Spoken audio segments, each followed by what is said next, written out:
জুলাই আগস্টের সময় যখন আপনি গ্রেফতার হলেন, ওই সময়টাতে আপনার পরিবার কি জানতেন কিনা যে আপনি গ্রেফতার হচ্ছেন, নাকি গুমের কোনো সম্ভাবনা ছিল?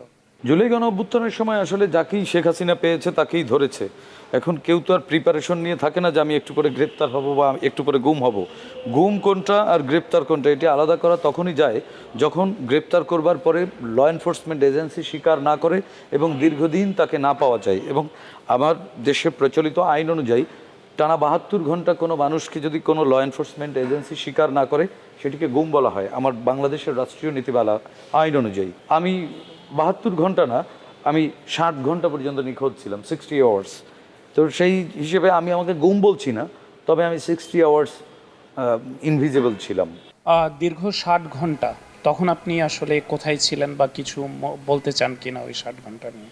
কেন বলতে চাই না, বলতে তো অবশ্যই চাই। ইতিহাসকে ইতিহাসের নিয়মে চলতে দিতে হবে এবং ইতিহাসকে আড়াল করা হচ্ছে ভুল ইতিহাসকে প্রতিষ্ঠিত করার মতো অপরাধ আমি মনে করি। আমি আমার বাসা মগবাজারের বাসা থেকে আমাকে যখন তারা নিচ পর্যন্ত নামালো আমি এই পর্যন্ত দেখেছি। এরপরে আমার চোখ বেঁধে ফেললো, আমার হাত পেছনে হাত করা লাগিয়ে ফেললো, এরপরে আমাকে গাড়ির মধ্যে নির্যাতন শুরু করলো। এবং তারা সিভিল পোশাকে ছিল, তারা কোন বাহিনীর এটা আমি নিশ্চিত হতে পারিনি। হ্যাঁ, এবং আমাকে যখন আমি যখন দেখি আমার চোখ যখন খোলা হয় তখন আমি আমাকে আবিষ্কার করি ডিবিতে। কিন্তু তার আগে আমি আরও 2টি জায়গায় ছিলাম, কোন জায়গায় ছিলাম আমি জানি না। তবে আমি যেহেতু সাংবাদিকতা করি সেহেতু বুটের আওয়াজ, হুইসপারিং বা ভবনের মধ্যে কথা বললে যে সাউন্ড কিভাবে যাচ্ছে, সাউন্ডটা কেমন হচ্ছে, এগুলো হিসেব নিকেশ করে বা এগুলো অ্যাসেস করে আমার যেটা মনে হয়েছে আমি রাষ্ট্রের যে গোয়েন্দা বাহিনী আছে ওই সময় যারা গুম করত, যারা আয়নাঘরে নিয়ে যেত, এরকম কোনো বাহিনীর হাতে হয়তো আমি বন্দী ছিলাম। এবং আমাকে তারা ঠিক আসসালাতু খয়রুম মিনান নাউম শব্দটা আমার কানে এসেছে।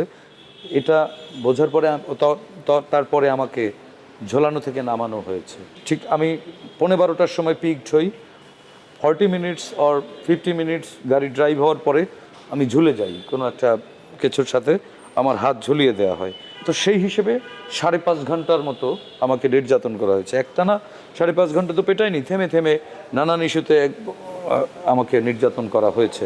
But there is no question, কেউ আমাকে প্রশ্ন করেনি, পিটিয়েছে। শব্দ তাদের ওই এন্ড থেকে কোনো শব্দ ছিল না। বাট আমার শরীরে আমি লাঠি বা শক্ত কিছুর আঘাত পেয়েছি। এবং গাড়িতে উঠিয়ে আমার এই যে শোল্ডার, মাথার পেছনে তারা শটগান বা কিছু একটা দিয়ে আঘাত করেছে, বাট দিয়ে। হ্যাঁ, যেই আঘাত এখনও আমি বয়ে বেড়াচ্ছি। ইনফ্যাক্ট আমাকে যখন টর্চার করা হয়, আমাকে ঝুলিয়ে আমার এই ডান পায়ে নির্যাতন করা হয়। আমার ডান পাটা এখনও একাংশ ফ্রোজেন, মানে অনেক সেন্সিটিভিটিটা কমে গেছে। এবং আমাকে ইলেকট্রিক শক দেওয়া হয়েছে। আমি ওয়াশরুমে যাওয়ার কথা বলছিলাম, তখন আমাকে তারা বাথরুমে তারাই ধরে নিয়ে গেছে, যেহেতু আমার চোখ বাঁধা।